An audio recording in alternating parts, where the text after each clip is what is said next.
ان لوگوں پر حملے کرتے ہیں جو خدا کے کلام کے اختیار کے ساتھ چلتے ہیں۔ تو ایک سادہ مثال آپ کیسے بھی اس کو لے سکتے ہیں کہ وہ جب جا رہے تھے تو ایک سیاسی جلسہ، پولیٹیکل گیدرنگ تھی، تو اس کے چیلوں نے کہا شیطان کے کیا ہے جی، اتنے لوگ اکٹھے ہوئے ہیں، جلسہ ہو رہا ہے، ہم ان کو خراب کرتے ہیں۔ تو میں کسی پہ بلیم نہیں کر رہا، شیطان نے کہا نہیں، یہ اپنے ہی لوگ ہیں، ان کو ہم نے کچھ نہیں کہنا۔ آگے گئے تو ایک بہت بڑا ایک اور مجمع تھا، تو ان کے چیلوں نے کہا کہ ہاں جی ہم ان کو آپس میں لڑاتے ہیں۔ اس نے کہا نہیں، یہ بھی اپنے ہی لوگ ہیں۔ پھر ایک اور ملک میں، 2 ملکوں کے سرحد سے گزرے، جو دونوں ملکوں کی فوجیں آپس میں لڑنے کے لیے تیار بیٹھی تھی۔ شیطان کے چیلوں نے کہا جی یہ بڑا زبردست موقع ہے، ہم ان دونوں فوجوں کو لڑا دیتے ہیں، آپس میں ان کو ڈسٹرب کرتے ہیں تو یہ ہمارے چیلے بن جائیں گے۔ شیطان نے کہا نہیں، یہ بھی ہمارے ہی لوگ ہیں، یہ تھوڑی دیر بعد لڑنا مرنا شروع ہو جائیں گے، یہ ہمارے لوگ ہیں۔ چلتے چلتے ایک دم شیطان کہتا ہے کہ ایک پہاڑ کی جگہ پر ایک سنگل شخص بیٹھا ہوا، گھٹنوں کے بل بیٹھا۔ شیطان کہتا ہے چلیں آئیں اس شخص کے پاس چلتے ہیں۔ تو اس کے چیلوں نے کہا یہ سنگل بزرگ آدمی ہے، یہ مڈل ایج شخص ہے، اس کا کیا کرنا ہے؟ شیطان نے کہا یہی وہ شخص ہے جس کے پاس کلام کا اختیار ہے۔ آج شیطان جب ہمارے پاس یہ اختیار ہوگا، حملے کرے گا، وہ کسی بھی صورت میں ہمارے اوپر حملہ کر سکتا ہے۔ لیکن میرے چیزوں، ضرورت ہے کہ ہم اپنے آپ کو مضبوط رکھیں۔ کئی دفعہ جب کسی کے ساتھ ہماری لڑائی ہوتی ہے، مقابلہ ہوتا ہے، 2 ہی طریقے ہوتے ہیں، یا بھاگ جاؤ یا اس کا مقابلہ کرو۔ اس کے علاوہ تیسرا طریقہ ہی نہیں ہے، کہ سرنڈر کی تو بات ہی نہیں ہے کہ یا بھاگ جاؤ یا اس کا مقابلہ کرو۔ لیکن خداوند کا کلام یہی کہتا ہے، خدا کا کلام ہمیں اختیار دیتا ہے کہ ہمیں شیطان کا مقابلہ کرنا ہے۔ خوبصورت گیت بھی ہم گاتے ہیں، شیطان کا مقابلہ کرو وہ تم سے بھاگ جائے گا۔ لیکن اگر ہم لوکا کی انجیل اس کا 10واں باب پڑھتے ہیں، گوسپل آف لوک چیپٹر 10 کو جب پڑھتے ہیں تو اس کی 19 ورس میں بڑی خوبصورت ایک چیز لکھی ہے۔ خداوند یسوع مسیح کے اپنے الفاظ، gospel of Luke chapter 10 verse 19، لوکا 10 باب اور اس کی 19ویں آیت میں، دیکھو میں نے تم کو اختیار دیا ہے، اتھارٹی خدا نے ہمیں بھی دی ہے۔ دیکھو میں نے تم کو اختیار دیا ہے کہ سانپوں اور بچھوؤں کو کچلو اور دشمن کی ساری قدرت پر غالب آؤ، اور تم کو ہرگز کسی چیز سے ضرر نہ پہنچے گا۔ آج میرے عزیزوں، اچھا لگتا ہے جب ہم پڑھتے ہیں، سنتے ہیں خدا کے کلام کو۔ اس اختیار کی جب بات آتی ہے، انسانی نیچر ہے، ہر کوئی اختیار رکھنا چاہتا ہے، ہر کوئی اتھارٹی چاہتا ہے کہ کاش میرے پاس بھی خدا ان کا یہ کلام آ جائے۔ لیکن اعمال کی کتاب میں ہم اس شخص کا ذکر نہ سنیں جس نے شاگردوں کے پاس آ کر کہا تھا کہ روپیہ پیسہ لے لو، مجھے بھی یہ روح القدس دے دو، میں بھی جا کے اسی کام کو کروں۔ خدا کا پاک روح روپے پیسے سے بانٹا نہیں جاتا۔ میرے چیزوں، یہ اختیار اسی کو ملتا ہے جو اس اختیار کا یقین کرتا ہے، یہ اختیار اسی کو ملتا ہے جو اس قدرت پر ایمان رکھتا ہے۔ آج ہمیں ضرورت ہے کہ جب ہم خدا کے کلام کو اختیار سے قبول کرتے ہیں تو پھر ہمیں اپنی سوچ کو بھی تبدیل کرنے کی ضرورت ہے۔ ہمیں ایسی سوچ اپنے لیے چاہیے جو ہمیں ان باتوں کو سمجھا سکے کہ خدا کے کلام میں قوت ہے، خدا کے کلام میں اختیار ہے، جیسا بائبل مقدس میں لکھا ہے۔ خدا کا کلام، ہمیں اس سوچ کو لینے کی ضرورت ہے کہ خدا کا کلام تمام حالات پر اختیار رکھتا ہے۔ ہم کیسی بھی سچویشن سے ہوں، ہمارے کیسے بھی حالات ہوں، کیسے بھی ہمارے سرکمسٹانسز ہوں، خدا کا کلام ہر چیز پر، تمام حالات پر اختیار رکھتا ہے۔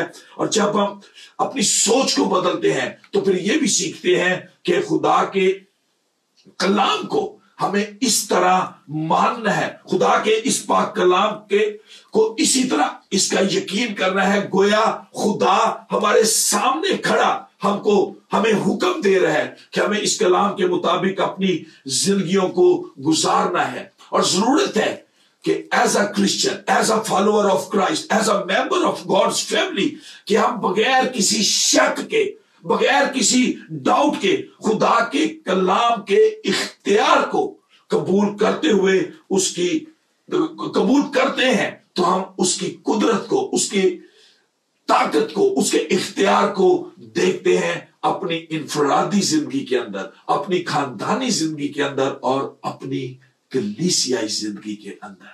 خدا آپ سب کو برکت دے۔ آئیں دعا میں اپنے سروں کو جھکائیں۔